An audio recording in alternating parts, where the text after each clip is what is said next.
नमस्कार। आज की हमारी इस परिचर्चा में हमारे साथ मौजूद हैं विनय सक्सेना जी। विनय सक्सेना जी छात्र राजनीति से 4 बार पार्षद और इस बार विधायक। एक बहुत ही लंबा और समृद्ध राजनीतिक कैरियर है कांग्रेस पार्टी के साथ। वर्तमान में विनय भाई मध्य क्षेत्र से कांग्रेस के विधायक भी हैं और चुनाव पास हैं, तो उम्मीद है कि इस बार ये फिर दावेदार भी हैं मध्य क्षेत्र से विधायक होने के लिए। मध्य क्षेत्र शहर का सबसे पुराना बसा क्षेत्र है, पुराना बसा एरिया है, जहाँ लगभग 300-400 सालों का एस्टैब्लिशमेंट है ये। वहाँ पर विकास करना पहले हमेशा ये माना जाता रहा है कि बहुत कठिन है, क्योंकि पुराना बना हुआ है, गलियाँ हैं, पुराने मकान हैं, पुरानी सड़कें हैं। इसमें डेवलपमेंट करना, इसमें किसी तरह का विकास करना, सड़कें चौड़ी करना, पानी की व्यवस्था करना, सीवरेज लाइन डालना, ये बड़ा कठिन माना जाता रहा है। लेकिन आपने इसमें बहुत कुछ करने का प्रयास किया है। ये कैसे संभव हुआ और क्या-क्या आपने किया? सबसे पहले तो सी टाइम्स के सभी दर्शकों को मेरी ओर से सादर नमस्कार।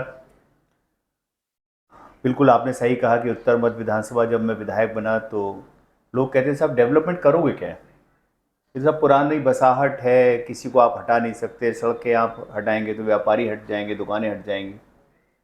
लेकिन एक बहुत बड़ा हिस्सा जो है नया भी बसा हुआ है। विजयनगर का, कमला नेहरू वार्ड का, नेपियर टाउन, राइट टाउन, बहुत सारी ऐसी और भी जगह हैं जहां डेवलपमेंट के बहुत सारे संभावनाएं हैं।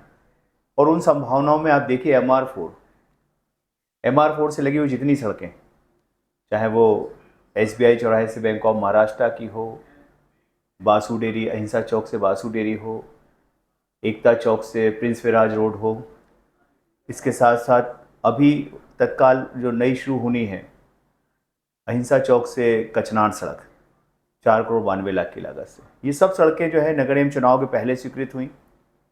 कोरोना के समय कुछ काम रोक दिए गए थे और फंड नहीं होता। उसके बाद जैसे ही ये ख़त्म हुआ तो ये टेंडर्स हो गए। इस बीच आचार संहिता लगी तो कुछ काम पहले शुरू हो गए थे, कुछ काम बाद में शुरू। कुछ फाइलें प्रशासक ने कर दी थी, कुछ फाइलें माननीय महापौर जी ने करी।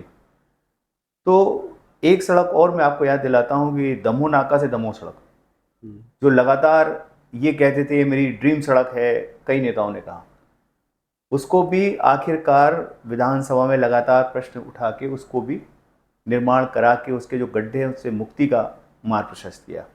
आने वाले समय में उसको एमपीआरडीसी के माध्यम से 4 लेन की भी तैयारी, उसी में बहुत जल्दी एक नया प्रस्ताव भेजा गया है जो कृषि उपज मंडी से करमेता के आगे तक का फ्लाईओवर का प्रस्ताव है। ठीक आपके सामने का ये जो फ्लाईओवर है कांग्रेस कैबिनेट में स्वीकृत किया 216 करोड़ का, आज ये दिल्ली पहुंच चुका है। बहुत जल्दी आप देखेंगे कि शास्त्री ब्रिज के ऊपर जो डबल डेकर फ्लाईओवर जो नगर निगम चौराहे से सीधे क्रॉस करते हुए शंकराचार्य चौक के आगे तक इसका रैंप उतरेगा। ये सब विकास के वो आयाम हैं। और एक और जो बहुत बड़ी चूक जबलपुर शहर में हो रही थी, नाम था दमोह नाका से मदन महल फ्लाईओवर, लेकिन बन कहाँ तक रहा था? गोपाल बाग तक, यानी कि बलदेव बाग के आगे तक। आप जाके देखेंगे दिख जाता है कहाँ तक निर्माण हुआ। एक नई एजेंसी को करके जब विधानसभा में इस प्रश्न को मैंने उठाया तो माननीय गोपाल भार्गव जी पहले तो स्वीकार नहीं कर रहे थे। बाद में जब उनको अधिकारियों से चर्चा हुई, मैंने कहा आप कोई भी असत्य कथन ना हो जाए, आप एक बार अधिकारियों से चर्चा कर लें। आखिरकार अधिकारियों ने उनको बताया कि हाँ गलती हो रही, क्योंकि पूरे शहर का ट्रैफिक जो इसके पहले इन सड़कों पे नहीं आता, अब पूरा मदन महल, मेडिकल, छोटी लाइन, सबका ट्रैफिक अगर उसमें ऊपर रैंप से आएगा और गोपाल बाग में उतरता तो दमोह नाका जो आज इतना अराजक यातायात है वो नासूर बन जाता। आखिरकार उस बात को स्वीकार किया और फिर जब उस प्रस्ताव को दिल्ली भेजा गया, जब जिला योजना समिति में भी जब गोपाल भार्गव जी आए तो मैंने उनको फिर याद दिलाया विधानसभा का संकल्प। तो यहाँ पे जब सभी विधायक बैठे थे तो भारतीय जनता पार्टी के भी हमारे विधायक अजय विश्नोई जी ने भी उसमें सहमति दिखाई। उन्होंने कहा विनय सक्सेना जो प्रश्न उठा रहे हैं बहुत सही, और मेरे जो माननीय कांग्रेस के विधायक तरुण भानोट जी, लखन गंगवार, संजय यादव ने भी समर्थन किया। आखिरकार उसका रास्ता निकला और 78 करोड़ रुपए की राशि से अब दमोह नाका के आगे तक 2 नए रैंप उतर रहे हैं, जो एक गोहलपुर थाने के लिए और एक कृषि उपज मंडी के लिए। मुझे लगता है कि ये अगर नहीं होता तो एक बहुत बड़ी गलती जबलपुर शहर में चूक हो रही थी, क्योंकि फ्लाईओवर जब बनते तो उसका जो जनगणना, जो उसकी गणना होती है, सेंसेक्स जिसको कहते हैं, उस पर यातायात के दबाव का होता है, जो अधिकारियों ने नहीं किया था। सिर्फ राशि लाने के चक्कर में कोई भी गलती कर रहे थे। लेकिन मैं मानता हूँ गलती सुधर गई है और आने वाले भविष्य में ये सब डेवलपमेंट आपको दिखेगा। एक और बड़ी बात है हनुमान ताल का विकास, जो हम कांग्रेस शासनकाल में 7 करोड़ की लागत से कर रहे थे। उसमें सेंक्शन होने के बाद जैसे ही कांग्रेस सरकार गई तो उसमें राशि स्वीकृत नहीं हुई, लेकिन तब भी हमने उसका डेवलपमेंट का काम शुरू कर दिया है, कार्तिक घाट बनाया है, उसका सफाई अभियान चलाया। आने वाले समय में हम इसको भी बहुत बेहतर बनाएंगे। जबलपुर शहर का उस सबसे बेहतर पर्यटक स्थल होगा। साथ में चूँकि वहाँ श्रद्धालुओं की भावनाएं भी हैं, तो उसमें एसटीपी प्लांट्स लगा के ये भी व्यवस्था की जाएगी कि उसमें गंदगी ना जाए, और जो श्रद्धालु अगर गलती से भी उसमें अपना पूजन सामग्री डालते हैं, उसको एक किनारे पौंड बना के वहीं से बाहर कर दी जाए, क्योंकि जो श्रद्धालुओं की भावना है उसको हम बहुत जल्दी बदल नहीं सकते। धीरे धीरे बदलाव आएगा और धीरे धीरे हनुमान ताल बहुत बेहतर स्वरूप ले लेगा। विनय भैया, मध्य क्षेत्र की एक बड़ी प्रॉब्लम है जल प्लावन। आप ये पारिजात बिल्डिंग से लेके सरस्वती कॉलोनी से लेके शिवनगर, तुलसी नगर, पंजाब बैंक कॉलोनी, पारस कॉलोनी, संगम कॉलोनी, यहाँ पर सड़कें मकानों से ऊपर हो चुकी हैं। लगभग आप जाके देखेंगे प्रॉपर ड्रेनेज सिस्टम नहीं है, और यहाँ जल प्लावन और पानी भरना एक विकट समस्या है, जो पिछले 20 वर्षों में किसी भी तरह से हल नहीं हो रही है। नहीं, आने वाले बरसात में, इस वर्षा ऋतु में आप देखिएगा ये पहले से कम हुई। बहुत सारे नालियों का निर्माण मैंने ऐसा किया है जहाँ पे पानी का भराव होता था। एक बड़ा काम ये भी किया है जो फ्लाईओवर बन रहा है, इस पे भी जब मैंने इस बात को लगातार अधिकारियों से कहा कि जो जॉइंट्स हैं इसमें अगर नाले नहीं बनाए गए दोनों तरफ, अब जो नाला फ्लाईओवर के साथ पैरेलल बन रहा है, आप जाके देखिएगा उस नाले को पूरे होते होते, और उसमें जितने भी दमोह नाका से रानीताल के जो फुहारे तरफ का हिस्सा है, यानी नेपियर टाउन तरफ का हिस्सा है, और जो दमोह नाका के उस पार का हिस्सा है, इसके बीच पे जब नाले बन जाएंगे, दोनों तरफ के नाले ज्वाइंट हो जाएंगे, तो आधी समस्या का हल हो जाएगा। और आने वाले वर्षों में जब बकाया, जो मैंने एक प्रस्ताव स्वीकृत कराया था कांग्रेस गवर्नमेंट में, कि कॉलोनियों के अंदर से ह्यूम पाइप में अंदर से रोड डाल के 4 लेन की रोड डाल के उस पर सीमेंट कंक्रीट सड़कें बनाने का प्लान है। और ख़ास तौर से उसमें जो कलवर्ट्स बना रहे थे हम, उसमें जो उसका जो स्लैब है वो कास्टिंग वाला बना है, प्री कास्टेड, जिससे कभी भी आप सफाई करें, क्रेन से उठाएं, सफाई करें, दोबारा रख दें। तो ये सब बेहतर स्थिति होगी आने वाले वर्षों में, योजनाओं में है। मैं इतना कहना चाहता हूँ कि उत्तर मध्य की ऐसी कोई बड़ी समस्या नहीं होगी जिससे निजात नहीं पाई जा सकती। काम करने का जज्बा हो, आपकी इच्छा शक्ति हो और आपकी सोच हो, तो कोई भी समस्या ऐसी नहीं जिसका हल नहीं किया जा सकता। उत्तर मध्य की एक बड़ी समस्या और है, ये जो पूरा मार्केट एरिया है, आम दिनों में भी यहाँ जाम होता है, त्योहार के दिनों में तो बहुत बुरे हाल। लगभग हर दुकान पे एनक्रोचमेंट है, कोई शायद ही दुकान मिले जिस पे एनक्रोचमेंट नहीं है। पार्किंग की नगर निगम ने बहुत कोशिश करी, मल्टी लेयर पार्किंग बनाना, ऑटोमेटिक पार्किंग बनाना, या वो श्रीनाथ की तलैया हम पार्किंग बनाना, ऐसी बहुत कोशिश करी, लेकिन किसी तरह से कंट्रोल नहीं कर पा रहे। अभी भी आप देखिए त्योहारों में मैस होता है बिल्कुल वहाँ पर।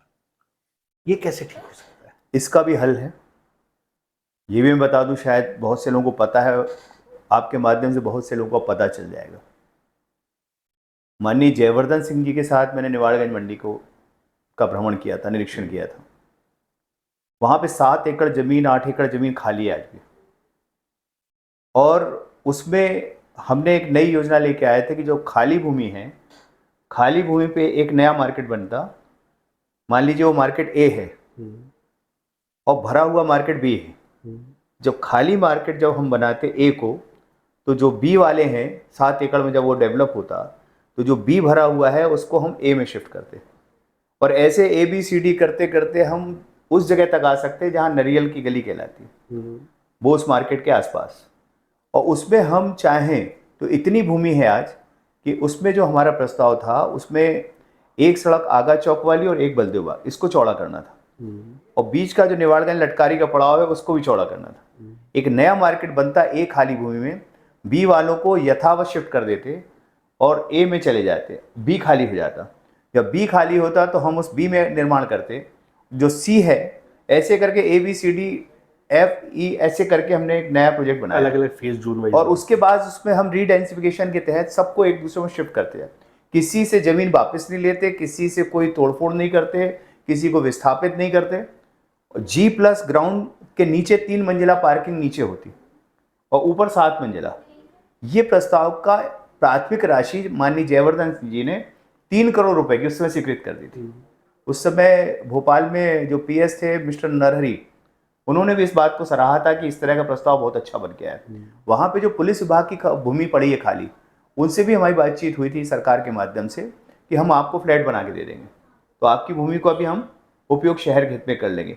तो मैं आपसे कहना चाहता हूँ अगर ये उस समय शुरुआत हो गई होती और जो आने वाले भविष्य में होगी, तो इस समस्या का अगले 100 साल के लिए, जो आज लोग कहते हैं कि फुहारे की समस्या से निजात नहीं पाई जा सकती, कमानिया से, सराफा से, ये सब मार्केट सराफा से लेकर सब इन बिल्डिंगों में आते, क्योंकि 7 एकड़ नहीं, 7 एकड़ खाली में निर्माण, उसके बाद अगले 5 एकड़, फिर उसके बाद ऐसे करते करते 10-12 नए मार्केट बनते। अगर आप चाहें तो एक बड़ा फुहारा, एक नया बड़ा फुहारा और एक कमानिया वहां नया बनाया सकता, खोआ मंडी बना देते और लोगों से कहते कि आप जहां हो यथावत बड़ा फुहारा मान के यहाँ आ जाओ, क्योंकि यहाँ आपको G+ नीचे बेसमेंट मिलेगा 3 मंजिला, व्यापार के नए चांस खुलेंगे, आप अपनी फुहारा कमाने की जगह छोड़ दो, यहाँ नए में आ जाओ। और अगर आपको वहाँ भी रहना है तो जब भविष्य में हम वहाँ सड़कें चौड़ी करके बनाएंगे तो आप वहाँ की भी लेना, उसकी राशियाँ तय हो जाती। जब हम किसी की जितनी भूमि लेते उतने की बना के दुकान देते, और जब लेने के बाद उसको एक और दुकान जो पुराने में भी रहना है, वहाँ जब नया निर्माण होता उसको वहाँ भी देते, उसकी राशि लेते। इसका एक बहुत अच्छा हम लोग ने मसौदा बनाया था और उसमें तकनीकी रूप से वो स्वीकृत होने पे आ गया था और प्राथमिक राशि 3 करोड़ रुपए इन प्रस्तावों को बनाने के लिए और इसका जागरूकता अभियान चलाने के लिए, क्योंकि कई व्यापारियों ने उस समय ये कहा साहब, हमारे ही कुछ लोगों ने उस पर ये बोलना शुरू कर दिया था कि लोगों की दुकानें छुड़ा लेंगे, लोगों के चबूतरे छुड़ा लेंगे, लेकिन ऐसा कुछ हो नहीं रहा था। और आने वाले भविष्य में बगैर किसी को तकलीफ दिए पहले से बेहतर कल बना के आने वाले उनके नई पीढ़ी के लिए नई दुकानें विद पार्किंग और चौड़ी चौड़ी सड़कें, ये बनाने का प्रस्ताव है। और मेरा मानना है, मेरा और हमारा जबलपुर शहर का, मुझे लगता है एक सबसे बड़ा मेरा सपना है जिसको मैं पूरा करने का पूरा प्रयास करूँगा। मेरे भैया, ये तो इंफ्रास्ट्रक्चर की बात हुई। एक बेसिक ये है, आप कभी Napier Town, Wright Town, Vijaynagar, इन एरिया में जाके देखेंगे, अधिकांश घरों में बूढ़े माँ बाप रह रहे हैं। इन सबके बच्चे जबलपुर में रोजगार के अभाव में, नौकरियों के अभाव में पूना, बेंगलोर, मुंबई शिफ्ट हो गए। इसके बहुत सारे दुष्परिणाम हैं। एक, ये धीरे धीरे बुजुर्गों का शहर होता जा रहा है। दूसरा, उन सब घरों की सुरक्षा एक बहुत बड़ा चैलेंज हो जाती है। अगर आप देखेंगे, यहाँ आपको आए दिन घटनाएं सुनने मिलती है, कभी कोई डाका पड़ गया, कभी किसी की हत्या हो गई, कभी कुछ हो गया, जब इतने बड़े घरों में रह ही नहीं रहा है। क्या ऐसा कुछ जबलपुर में कभी हो सकता है कि लोगों को यही रोजगार मिले, यही लोगों को काम मिले और लोगों को यहाँ से पलायन नहीं करना पड़े? आज आप इंदौर में देखेंगे, भोपाल में देखेंगे, नागपुर में देखेंगे, आप देखेंगे यहाँ पलायन कंपैरेटिवली कम हमारे शहरों के मुकाबले। जो आपने बात कही, मैं अक्सर कई मंचों पे इस बात को उठाता हूँ और इस पे भी कोई बहुत बड़ी बात नहीं है। माननीय कमलनाथ जी के नेतृत्व की सरकार जब चल रही थी, आपको याद होगा कैबिनेट की पहली बैठक में 3000 करोड़ के प्रस्ताव इन्वेस्टमेंट के जबलपुर शहर में स्वीकृत करे, जो बहुत बड़ी बात है। आपको याद दिलाता हूं, जब जवाहरलाल नेहरू अर्बन मिशन, आज स्मार्ट सिटी मात्र 100 करोड़ की बात करते हैं प्रत्येक वर्ष में, उस समय 1929 करोड़ रुपए जबलपुर में इन्वेस्टमेंट के लिए दिया गया था, जिसमें मात्र 20% की राशि मध्य प्रदेश सरकार को और जबलपुर नगर निगम को मिलानी थी। जबलपुर नगर निगम को 10% और 10% मध्य प्रदेश सरकार को। आज स्मार्ट सिटी में 100 करोड़ में 50% की राशि मध्य प्रदेश सरकार को मिलानी है और उसमें नगर निगम का कोई रोल नहीं। कई बार लोग कहते हैं कि स्मार्ट सिटी जो है वो कोई अलग कोई योजना है। खासतौर से भारतीय जनता पार्टी के लोगों को जवाब देना चाहता हूँ। आप कहते हैं स्मार्ट सिटी से बन रहा, माननीय कमलनाथ जी सरकार थी तो राशि तो कमलनाथ जी की सरकार दे रही थी। गोल बाजार का जो प्रोजेक्ट सैंक्शन हुआ उसके लिए राशि नहीं आवंटित हो रही थी, मैंने भोपाल में बैठ के उसकी राशि आवंटित कराई, तब जाके गोल बाजार का डेवलपमेंट शुरू हुआ। अब मैं कहना चाहता हूं कि अगर बुजुर्गों का शहर खत्म करना है और यहाँ शिक्षा के क्षेत्र में नया कदम रखना है, तो हमको रानी दुर्गावती विश्वविद्यालय का पुराना जो एक इतिहास था उसको दोहराना पड़ेगा। आज वहाँ प्रोफेसर्स नहीं है, टीचर्स नहीं है। आपको सुन के आश्चर्य होगा कि रेगुलर टीचर्स वहाँ 30 या 40 संख्या बचे, जो विश्वविद्यालय के, जिनको हम कहते हैं कि जो विश्वविद्यालय के परमानेंट रेगुलर प्रोफेसर्स हैं। सब कुछ आजकल जो चल रहा है वो संविदा पे चल रहा है। आज रानी दुर्गावती का जो कद कम करते करते यहाँ पे जो शिक्षा के लिए पहले विदेशों से लोग पढ़ने आते थे कांग्रेस सरकारों के समय, आपने देखा वो विदेशों के लोग पूरे हॉस्टलों में रहते थे। एक ऐसा समय था रानी दुर्गा, आज उसको खुद सरकारों ने खत्म किया है। दूसरी बात, कमलनाथ जी की सरकार के रहते एक बहुत महाकौशल को महत्व मिलता है। मैं आप सबसे इस बात को विशेष तौर से कहना चाहता हूँ, महाकौशल की का कितना महत्व है, कितना बड़ा कद था।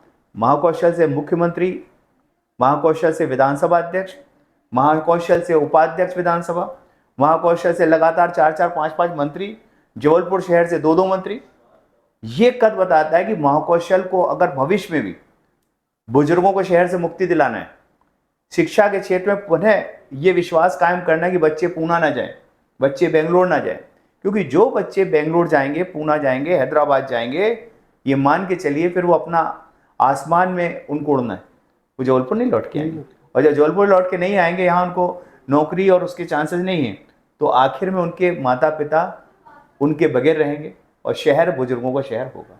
इसलिए जरूरी है कि माननीय कमलनाथ जी जैसे सोच वाले व्यक्ति, जिनका अपना एक खुद का दृष्टिकोण है, और छिंदवाड़ा का विकास तो हम सब ने देखा है, मॉडल है वो। जब उनके नेतृत्व में सरकार बनती है तब पूरे महाकौशल क्षेत्र में एक नई क्रांति आती है, एक नया डेवलपमेंट का प्लान आता है, बहुत पैसा आता है जो सबसे महत्वपूर्ण है विकास करने के लिए। और दूसरी बात मैं कहना चाहता हूँ, भारतीय जनता पार्टी की जब सरकार आती तो जबलपुर के विकास के पंख रोक दिए जाते। एक व्यक्ति इस लायक नहीं समझा जाता, तो मुख्यमंत्री तो छोड़िए इस क्षेत्र का, जबलपुर के आसपास से मंत्री लायक नहीं समझा जाता। मेरा मानना है जबलपुर में ऐसे तो अच्छे लोग हैं भाजपा में जिनको मंत्री बनाया जा सकता है। और ये मुद्दा मैंने कई बार उठाया, विधानसभा में उठाया, मंचों पे उठाया कि भाई कम से कम एक मंत्री तो बना दो। अच्छी सोच का नहीं हुआ, लेकिन कुछ पावर रहेंगे, कुछ पैसा ऐसा जबलपुर शहर की आवाज कैबिनेट में उठाएगा। तो आज जबलपुर की आवाज उठाता कौन? हमारे यहाँ के जो विधायक है भारतीय जनता पार्टी के, उनसे अगर कोई मुद्दे पे जिला योजना में बात करो तो चुप्पी साधे बैठ रहे थे। वो कहते हैं ये एजेंडे का विषय नहीं, ये तो हमारा विषय नहीं। अब भाई जबलपुर का डेवलपमेंट हमारा विषय नहीं तो विषय कौन सा है? तो ये एक अंतर है कांग्रेस में और भाजपा। माननीय कमलनाथ जी के नेतृत्व के रहते बहुत अच्छी बात यह है कि जबलपुर शहर को, महाकौशल को एक विशेष कहना चाहिए क्षेत्र जो है जहां डेवलपमेंट के लिए सोच है, उसका एक दर्जा प्राप्त है। और मैं मानता हूं कि भविष्य में भी जब माननीय कमलनाथ जी के नेतृत्व में सरकार हमारी बनेगी तो जबलपुर शहर का पुराना इतिहास, वो गौरव के दिन आएंगे। क्योंकि हम सब कहीं बाहर जाते हैं, नागपुर में, रायपुर में, भोपाल में, इंदौर में, बम्बई में, हमको अपने शहर के लिए कोफ्त होती है। हमको लगता है यार हम क्यों इतना नहीं जा पाए। अभी एक हमारे बड़े अच्छे मित्र, बड़े सीनियर डॉक्टर, उन्होंने फेसबुक पे पोस्ट भी डाली कि यार यहाँ पे इंदौर में 6 फ्लाइट वेटिंग में है और जबलपुर में कुल 6 फ्लाइट नहीं आ रही। ये इस मामले में आपसे कहना चाहता हूँ, जबलपुर शहर में हमारे नेता खास तौर से, बिगड़ नाम लिए कहता हूँ, ये तो टैक्सी हो गई आजकल एयर फ्लाइट्स, ठीक है। लोग कहते हैं साहब जबलपुर एयरपोर्ट को बहुत पैसा मिला। अरे बरसों बाद जब फ्लाइट्स बढ़ रहे हैं, पैसा जा रहा है, टैक्स जा रहा है, तो उस राशि के अनुपात में देखो तो जबलपुर शहर के एयरपोर्ट को तो भी पैसा कम मिला। अब बात आती है कि साहब स्टेशन बहुत अच्छे कर रहे हैं। भाई जब ट्रेनों बढ़ रहे हैं, यात्री बढ़ रहे हैं, जनता से आप पैसा दुगना ले रहे हो, तो क्या सुविधाएं भी नहीं दोगे? लेकिन उस अनुपात में जो पैसा बढ़ा, उस अनुपात में सुविधाएं नहीं बढ़ी। जबलपुर एयरपोर्ट में आने वाली हर फ्लाइट में हम लोग हरी झंडी दिखाते हुए उतरते थे, हमारे कई नेता। मैं उन नेताओं से पूछना चाहता हूं कि जब वो फ्लाइटें बंद हुई तब आप रेड झंडी लेके क्यों नहीं गए? या बहुत मतलब मीठा मीठा गप और कड़वा कड़वा थू। आप बताइए, जबलपुर शहर में पहले बीच में कोलकाता चालू थी, बेंगलोर चालू हुई, हैदराबाद चालू हुई, पूना डायरेक्ट हो गई।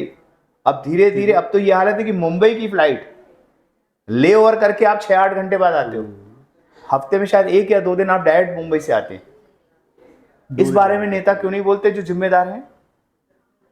माननीय सिंधिया जी ग्वालियर ले जा रहे हैं फ्लाइट, और हमारे जबलपुर के नेता कमजोर हैं। मैं ये कहना चाहता हूं कि जब फ्लाइट आती हैं तब तो बड़ा धूमधाम से बैंड बाजा बजता है। अभी रेलवे में, आप रेलवे पे आता हूं, जबलपुर शहर की 10 से ज्यादा ट्रेनें निरस्त हो गई, ठीक है। अब आप कहते हो साहब वंदे भारत ट्रेन हम लोग जबलपुर ले आए। अरे वंदे भारत की जरूरत क्या थी? उससे कम कीमत में जनशताब्दी चल रही थी, इंटरसिटी चल रही थी। अगर इसको लाना ही था तो इंदौर से जबलपुर लाते, ये जबलपुर से रायपुर लाते एक ही सबसे ट्रेन थी? महत्वपूर्ण बात आपने कही, मैं कहने ही चाह रहा था। जबलपुर से रायपुर एक अमरकंटक ट्रेन है जो हमारे लिए एक विश्वसनीय थी। आज वो बंद रहती है जब चाहे, अगर चलती भी है तो घंटों लेट जाती है, कई बार निरस्त हो जाती है। तो ये ट्रेन वहां क्यों नहीं चलनी थी? जबलपुर के उन नेताओं को जो हर कार्यक्रम में ट्रेनों की बात करते हैं, फ्लाइट्स की बात करते हैं, उनके उद्घाटनों पे बड़े बड़े कसीदे अपने कसवाते हैं, मैं उनसे पूछना चाहता हूं इन विषयों पे बात क्यों नहीं होती? इन विषयों पे जवाब शहर की जनता को क्यों नहीं देना चाहिए? ये असफलताएं हैं जिस पे कोई ध्यान नहीं दे रहा। लेकिन समय होता है, आने वाला समय बेहतर होगा, कांग्रेस की गवर्नमेंट बनेगी और आप देखेंगे फ्लाइट भी ठीक होंगी, हमारी रेलवे की व्यवस्थाएं सुधरेंगी। भोपाल में कमलापति स्टेशन बना के प्राइवेटाइजेशन कर रहे हैं, उस पर आप कितना पैसा वसूल रहे हो? पहले रेलवे का बजट आता था, पता चलता था कब कौन से रेट बढ़ रहे हैं। कई ट्रेनें जबलपुर शहर से ऐसी चल रही हैं कि उसके एसी फर्स्ट में आप चले जाओ तो उसका कंबल बदबू करता है। उसके अंदर आप देखेंगे कि जो खटमल और जो अन्य जीव जंतु है वो आपको दिख जाएंगे। और जब भोपाल से जो ट्रेन चलती है, आप भोपाल हबीबगंज ट्रेन में बैठिए, जबलपुर से ट्रेन चलने वाली संपर्क क्रांति जो सबसे बेहतर कोच लगे रहते थे, आज आप उसमें बैठ के देख लीजिए कि उसके कोचों के बदतर हालत कर दिए गए। तो इन बातों को क्यों नहीं वो नेता बोलते कि हमने चालू कराई, हमारी सरकार में बेहतर क्यों नहीं हो रहा? एक तरफ आप कह रहे रेलवे में सिर्फ वंदे भारत ट्रेन की बात हो रही, ये जो बाकी ट्रेनों को आपने सुपर फास्ट करके उसकी कीमत बढ़ा दी टिकटों की, उसके बारे में जवाब क्यों नहीं देना चाहिए सरकार को? बहुत से मुद्दे हैं, जनता का जो शोषण हो रहा है, ये सब मुद्दों पे आने वाले समय बेहतर होगा जब कांग्रेस की गवर्नमेंट बनेगी। महीने 2 महीने में चुनाव है, ठीक है? इस बार आप फिर मध्य से प्रत्याशी होंगे। हम ऐसा थोड़ी देर के लिए मानते हैं कि आपको दोबारा फिर विधायक बनने का मौका मिलता है। कोई ऐसा ड्रीम प्रोजेक्ट जो आप मध्य क्षेत्र में करना चाहते हैं? देखिए, सबसे बड़ा ड्रीम प्रोजेक्ट तो मेरा निवाड़गंज की मंडी, और निवाड़गंज की मंडी जिस तरीके से बनाना चाहता हूँ, खाली भूमि फिर भरी भूमि को खाली भूमि शिफ्ट करना, फिर उसको बनने के बाद तीसरे पार्ट को फिर 2 में शिफ्ट करना, इस तकनीक पे पूरा मार्केट को बेहतर करके पूरी पार्किंग व्यवस्था सुधार देना, और चौड़ी चौड़ी सड़कें जो किसी ने सोचा नहीं होगा वो सड़कें वहाँ बनेगी और 100% बनेगी। और एक और हनुमान ताल का विकास, जिसको मैंने एक आधुनिक रूप देने का प्रयास किया है, लेकिन उसमें छेड़छाड़ करे बगैर, उसका जो श्रद्धालुओं के लिए जो उनका भक्ति का केंद्र भी है, वो हमारे लिए वो श्रद्धा का केंद्र भी है, उसमें छेड़छाड़ किए बगैर, ये 2 बड़े प्रोजेक्ट आपको देखने मिलेंगे। इसके अलावा बहुत जल्दी, आज की तारीख में जो हमारा शास्त्री ब्रिज का फ्लाईओवर, ये फ्लाईओवर बहुत जल्दी साकार रूप लेगा, ये आपको देखने मिलेगा। बहुत जल्दी आपको कृषि उपज मंडी से करपेता को पार करते हुए एक नया फ्लाईओवर मिलेगा। तीसरा एक महत्वपूर्ण काम में जो करने की मांग लगातार कर रहा हूँ, कांग्रेस गवर्नमेंट बनते ही साथ में इस भूमि को वापस लूंगा टेलीग्राफ की, जो आज ये 75 एकड़ भूमि, यहाँ पे ग्रीन जबलपुर क्लीन जबलपुर की एक नई अवधारणा पैदा होगी, बड़े बड़े गार्डन्स बनेंगे और मिनिमम जगह पे हमारी जनता की सुविधाएं बने। क्योंकि ये राशि 1 रुपए की राशि में एक समय मध्य प्रदेश सरकार ने सेंट्रल गवर्नमेंट को दिया था, आज सेंट्रल गवर्नमेंट यहाँ बिल्डरशिप के प्रोजेक्ट लाना चाहती है, इस जमीन को बेचना चाहती है। ये बिकना नहीं चाहिए, क्योंकि 75-100 एकड़ की जमीन किसी शहर के अंदर, किसी शहर का कायाकल्प करने के लिए एक बहुत बड़ी एक मील का पत्थर साबित होगी। एक और अगर कृषि उपज मंडी का प्रस्ताव चल रहा है उसको शिफ्ट होने का, वहाँ हमारा एक नया जबलपुर, मिनी जबलपुर, नया डेवलपमेंट, विजयनगर से बेहतर डेवलपमेंट, ये 2 भूमि अगर जबलपुर शहर को मिलती हैं तो आप कल्पना करिए कि उत्तर भारत में क्या होगा। करीब 250 एकड़ जमीन और उसका रीडेंसिफिकेशन प्लानिंग, और उसमें हरियाली को महत्व देते हुए स्विमिंग पूल्स बनाए जाए, गार्डन्स बनाए जाएं, और जो पेड़ हैं उनको काटा ना जाए बल्कि और बेहतर पेड़ लगाए जाएं। इस दिशा में हम लोग काम करेंगे और मुझे लगता है जबलपुर शहर के नागरिक इन दोनों बातों पे, इन मुद्दों पे हम लोगों के साथ मिलकर कंधे से कंधा मिला के साथ देंगे, और आप जैसे बुद्धिजीवी और मीडिया और पत्रकार जगत के लोग भी मेरा साथ देंगे, ऐसी मैं उम्मीद करता हूं। आपका सपनों का जबलपुर बेहद खूबसूरत है, हम उम्मीद करेंगे कि हमें इसे बनता हुआ देखें। पिछली बार चुनाव जो था उसमें अलग अलग बहुत सारे कोणों पर मुकाबला था। भारतीय जनता पार्टी प्रत्याशी के अलावा भारतीय जनता पार्टी के एक बागी प्रत्याशी भी थे, एक सीताराम सेन भी थे, ऐसे बहुत सारे लोग थे। इन सब के बावजूद आपकी जीत महज 548 वोटों की ही थी। इस बार वो सारे बागी अगर नहीं होंगे और वो सारे एक होकर के चुनाव लड़ते तो चुनाव कितना कठिन होगा? देखिए, चुनाव कितना भी कठिन हो, चुनाव हमेशा कठिन ही होता है, युद्ध हमेशा युद्ध ही होता है। लेकिन मैं बहुत साफ सुथरे तरीके से राजनीति को लेता हूँ। पिछले बार मेरा चुनाव में मुझको 17 दिन का समय मिला। 17 दिन में मेरे खिलाफ 4-5 प्रत्याशी थे। लोग कहते हैं वो उसके कारण जीत गए, वो कहते हैं वो बाहरी प्रत्याशी थे। लेकिन जबलपुर शहर की उस नागरिकों ने, जिनने मेरा नेता प्रतिपक्ष का कार्यकाल देखा, नगर निगम कार्यकाल देखा, छात्र राजनीति का कार्यकाल देखा, जो मेरे पुराने से पुराने मित्र थे, उन सब ने मिलकर मुझे जीत तो दिलाई। खैर, देखिए, एक मंत्री जिनको 15 साल का समय मिला, ठीक है, उससे बेहतर तो पाया। और लोकतंत्र में वोट एक की जीत हो या दो की जीत हो, और जो जीता वो सिकंदर। दूसरी बात कहना चाहता हूं, वो 17 दिन थे, ये 5 साल। इस 5 साल का एक भी दिन, एक भी घंटे में कभी आराम करने नहीं बैठा। 24/7 मेरे जिंदगी का ये हमेशा से काम करने का तरीका रहा है। लोग तो आराम करते हैं, विदेश घूमने लगते हैं, लोग भोपाल दिल्ली में अधिकतर रहे आते हैं। मैं तो सुबह भोपाल जाता हूँ, रात को लौटाता हूँ। एक भी दिन ऐसा नहीं हुआ कि मैं दिल्ली घूम रहा हूँ। 5 साल में एक बार अभी गया था बॉम्बे, वो भगवान सिद्धि विनायक जी के दर्शन करने थे, और कुछ मेरे बच्चों ने मांग करी थी कि मैंने वहाँ पे कुछ उनने मन्नत मांगी होगी, तो वो मेरे को पूरी करनी थी। एक आध जगह मुझको अभी और जाना है, जयपुर के आसपास। तो मैं आपसे कहना चाहता हूँ, इस 5 साल में लोगों के सुख में, दुख में, तकलीफ में, परेशानी में। और एक बात कहना चाहता हूँ, कोरोना के समय मैं दावे से कह सकता हूँ, जब कोरोना में जबलपुर शहर में पहले मरीज मिला, कांग्रेसी सरकार गिरी, माननीय कमलनाथ जी का तब तत्काल जबलपुर पहुंचे, वहां पहला मरीज मिला। मैं उस दिन आया, लोग कहते थे कि कोरोना में लोग, नेता घर से नहीं निकल रहे थे। और शुरू में जब 4 महीने मैंने काम करना शुरू किया, पहले उस दिन से लगातार काम करता रहा, बीमार नहीं हुआ। और जितने मेरे साथ मेरे साथी थे, उन सबको भी मैंने सुरक्षित उपाय करते हुए हमने मिलकर काम किया। जहां एक तरफ भोजन चलाया, लोगों के घर घर तक दूध पहुंचाया, लोगों के यहाँ सब्जियां पहुंचाई। लेकिन एक भी दिन हम तब भी घर पे नहीं बैठे। मुझे लोगों ने कहा कि बहुत खतरनाक बीमारी है, बच्चे भी कहते थे पापा मत जाइए, देख रहे हैं कितनी लाशें दिख रही। मैंने कहा नहीं, अगर हम घर बैठ जाएंगे तो करेगा कौन।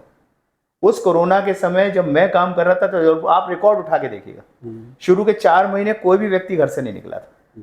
लेकिन मेरा पहला दिन और 4 महीने बाद जब लोगों को उसका डर कम हुआ, लोग मरीज वापस लौटने लगे अस्पताल से, तब लोगों ने काम करना शुरू किया। मैं तो उस समय भी जनता के साथ था, उनके हर सुख में दुख में साथ हूं। और अब मैंने अपनी पूरी जिम्मेदारी जनता के ऊपर सौंप दी। 5 साल मैंने आपके लिए दिन रात मेहनत की है। शादी हो, विवाह हो, दुख हो, तकलीफ हो, परेशानी हो, हर में आपके साथ कंधे से कंधा में खड़ा हूं। और भारतीय जनता पार्टी का जो मिथक था कि ये उनका गढ़ है, ये उनका क्षेत्र है, यहाँ पे घर घर में उन्हीं के पार्टी के लोग हैं, मैंने देखा जनता बहुत समझदार है। जनता भाजपा कांग्रेस की नहीं है। जनता को एक ये कमी महसूस हो रही थी, कांग्रेस का कोई व्यक्ति उनके बीच में नहीं। 30-35 साल का जो एक लंबा सफर होता है, जब हमारे विधायक नहीं बन पाए माननीय नरेश जी के अलावा, तो लोगों को एक खाली मैदान मिल गया, जिसमें इन्हें कहते ना, एक आदमी दौड़ में दौड़ा और नंबर 1 आ गया। लेकिन आज वही भारतीय जनता पार्टी के नेता, जब मैंने काम करना शुरू किया पिछले 4 महीने से, आज का सड़कें नापने लगे। उनको ये पता चल गया काम कैसे करना पड़ता है। तो मैं कहना चाहता हूं, विकास, सुख दुख का नाता, पारिवारिक रिश्ते, हर पल हर क्षण आपके साथ 24/7। इन सब के बाद अब वो 1 लड़े, 2 लड़े, 10 लड़े, और भारतीय जनता पार्टी के बड़े से बड़े दिग्गज लड़े, चुनाव मैं नहीं लड़ूंगा, उत्तर मत की जनता लड़ेगी। और जो निर्णय होगा, राजनीति में मेरा पेशा नहीं, न मेरे परिवार में राजनीति में कोई रहा है। मैं जब तक राजनीति में हूँ, जिम्मेदारी से हूँ, ईमानदारी से हूँ, नगर निगम हूँ, छात्र राजनीति हूँ, कभी मेरे ऊपर एक बार भी उंगली नहीं उठी, और आने वाली जिंदगी में नहीं उठेगी। बहुत जिम्मेदारी के साथ उत्तर मत का सेवक बन के काम कर रहा हूँ। और मैं हमेशा कहता हूँ, विधायक नहीं, मैं आपके परिवार का बेटा हूँ, भाई हूँ, और आधी रात को आपके साथ खड़ा हूँ। जब लोग कहते थे साहब बाहरी प्रत्याशी, तो मैं चुनाव के समय कहता था, आपके पड़ोस का व्यक्ति आधी रात को जरूरत पे 3 घंटे बाद घर से निकले और विनय सक्सेना 10 मिनट पे आपके घर पहुंच जाए, तो काम कौन आएगा? अच्छा मित्र वही होता है ना, जो तत्काल आपकी जरूरत पे खड़ा कहीं भी रहे। अब आज की तारीख में 5 साल में मैंने महसूस करा दिया कि ना मैं बाहरी हूँ। और जबलपुर शहर में बाहरी की बात करूं तो हमारे अभी वर्तमान में कई विधायक ऐसे हैं जो रहते कहीं, चुनाव कहीं से लड़ रहे हैं। जबलपुर शहर में माननीय ईश्वरदास रोहाणी जी जब कैंट का चुनाव जीते तो वो बलदेव बाग में रहते थे। माननीय इंदु तिवारी जी अभी कहाँ रहते हैं? छोटे फुहारा में। चुनाव कहाँ से लड़ रहे हैं? माननीय अजय विष्णु जी नया गांव में रहते हैं। चुनाव कहाँ से लड़ रहे हैं? परम आदरणीय हमारे लखन घनघोरिया जी मध्य विधानसभा में रहते हैं, खड़ीक मोहल्ले में, वो पूर्व के विधायक हैं। काम करने वाला व्यक्ति की जरूरत है, ये बाहरी झूठ मूठ के बातें इन सब की जरूरत नहीं। और एक बात और कहना चाहता हूँ आपके माध्यम से, मैंने कई बार आपके चैनल पे सुना और कई चैनलों पे भारतीय जनता पार्टी के लोग कहते हैं कि विनय सक्सेना जहाँ चाहे नरियल फोड़ देते, जहाँ चाहे वो भूमि पूजन करके बोर्ड लगा देते। भाई सरकार आपकी है, एक आध जगह तो बताओ जहाँ मैंने काम नहीं किया और आपने काम किया और मैंने बोर्ड लगा दिया। और सबसे बड़ी बात, बोर्ड सड़कों पे लगने से बड़े ज़्यादा दिल पे लगने चाहिए। छोटा फुहारा मैंने निर्माण किया, भारतीय जनता पार्टी के भी सब लोगों को बुलाया क्योंकि छोटा फुहारा जबलपुर शहर की पहचान है। आप छोटा फुहारा जाके देख लीजिएगा, आज तक उसमें मेरा पत्थर नहीं लगा। ये मेरा एक बहुत बड़ा उदाहरण है कि मैं नाम और श्रेय की राजनीति नहीं करता। मैं जो कुछ करता हूँ शहर के विकास के लिए करता हूँ और करता रहूँगा। बहुत खूबसूरत। आपने जितनी बातें की, एक नैतिक राजनीति की थी, ये बड़ा अच्छा है। और राजनीति में ये शुचिता और नैतिकता बनी रहे, इससे बेहतर इस देश के लिए कुछ नहीं हो सकता है। लेकिन राजनीति में बहुत बार अनइथिकल प्रैक्टिसेस भी है। उदाहरण के लिए जैसे हम समझने की कोशिश करते हैं कि चुनाव के ठीक पहले लाडली बहना की घोषणा, स्कूटी देना, किसानों को पैसे देना, लोगों को फ्री रेवड़ियाँ बांटना, अनेक तरह के प्रलोभन जो हैं, ठीक है, ये जो अनइथिकल प्रैक्टिसेस जो आ गई हैं, चाहे वो किसी भी दल की हो, कांग्रेस की हो, कांग्रेस ने कर्नाटक में बहुत सारी घोषणाएं करी, मध्य प्रदेश में बीजेपी कर रही है, ठीक है, ये समाज और देश के लिए कितने हित में? देखिए, जब कोई घोषणा चुनाव लड़ने के पहले हो, उसकी प्लानिंग हो, गरीब तबके को लेके चलना हर सरकार की जिम्मेदारी। लेकिन गरीब तबके को लेने से पहले वो गरीब तबका अस्पताल भी जाता है। क्या प्रदेश के अस्पताल इस लायक है कि वहाँ पे अमीर और गरीब दोनों इलाज करने लाइन लगा के जाएं?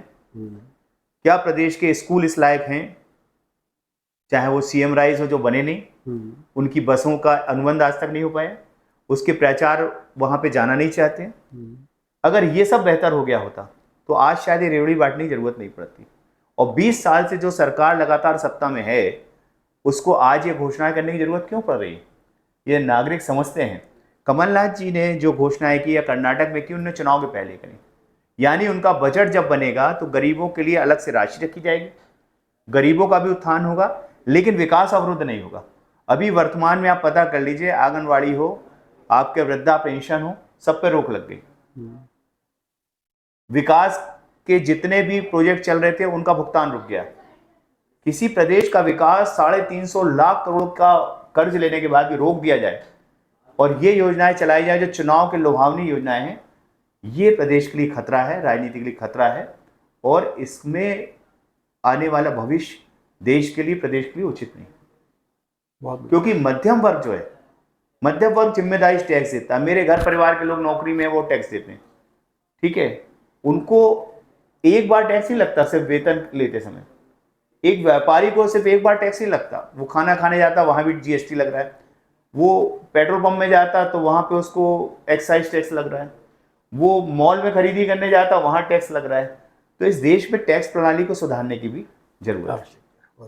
मेरे भी इस परिचर्चा में ऐसी कोई बात जो हमारी छूटी हो और आप कुछ कहना चाहते हैं? मैं यही कहना चाहता हूं कि जबलपुर विकास में जाति, धर्म, मजहब, इन सबको परे रख के और पार्टियों के चेहरों को ना देख के, और पार्टी के माननीय दिल्ली के नेता हमारे जबलपुर शहर में नाली सफाई करने नहीं आएंगे, नाली निर्माण करने नहीं आएंगे, और ना भोपाल के कोई भी मुखिया आपके मोहल्ले में दौरा करने आएंगे जैसे विनय सक्सेना कर रहा है। तो कृपया करके जब वोट देते हैं तो ये सोच के वोट दीजिए कि आपके लिए 24 घंटे इंटू 7 कौन काम करेगा।